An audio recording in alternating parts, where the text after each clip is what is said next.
if you're having trouble getting that fiberglass rod out, it's designed to have a lot of tension, obviously, so that it keeps the structure. So one way to get it out, the easiest way, first, the canvas needs to be dry.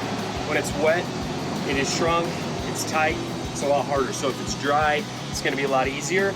You can still do it when it's wet. So obviously if you're out camping and it's wet, you can still make this work.